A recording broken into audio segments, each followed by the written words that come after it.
Some comets like it hot. Presented by Science at NASA. Comets are icy and fragile. They spend most of their time orbiting through the dark outskirts of the solar system, safe from the withering depredations of intense sunlight. Their natural habitat is the deepest cold. Last November, amateur astronomer Terry Lovejoy discovered a different kind of comet. The icy fuzzball he spotted in the sky over his backyard observatory in Australia was heading almost directly for the Sun. On December 16th, less than 3 weeks after he found it, Comet Lovejoy would swoop through the Sun's atmosphere only 120,000 kilometers above the stellar surface. Astronomers would soon realize a startling fact. Comet Lovejoy likes it hot.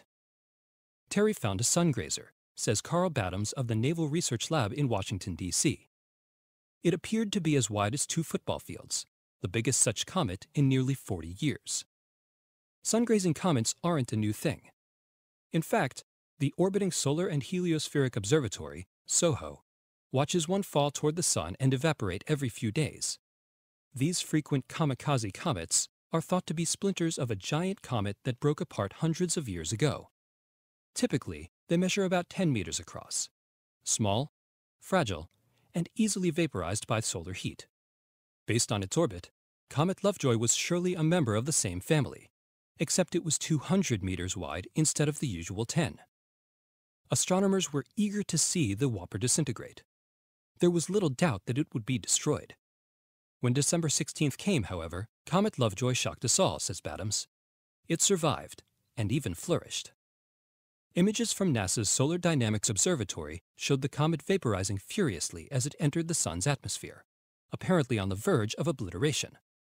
Yet Comet Lovejoy was still intact when it emerged on the other side.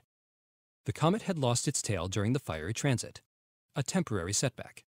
Within hours, the tail grew back, bigger and brighter than before. It's fair to say we were dumbfounded, says Matthew Knight of the Lowell Observatory and the Johns Hopkins Applied Physics Lab. Comet Lovejoy must have been much bigger and tougher than we thought. Only a few days after it left the Sun, the comet showed up in the morning skies of the southern hemisphere. Observers in Australia, South America, and New Zealand likened it to a searchlight beaming up from the east before dawn. The tail lined up parallel to the Milky Way, and for a few days made it seem that we lived in a double-decker galaxy. Astronauts on the International Space Station also witnessed the comet. ISS Commander Dan Burbank, who has seen his share of wonders, even once flying directly through the northern lights on board the space shuttle, declared Comet Lovejoy the most amazing thing I have ever seen in space. An armada of spacecraft including SOHO, the Solar Dynamics Observatory, SDO, NASA's twin Solar Terrestrial Relations Observatory probes, STEREO, Japan's Hinode spacecraft, and Europe's Proba 2 microsatellite recorded the historic event.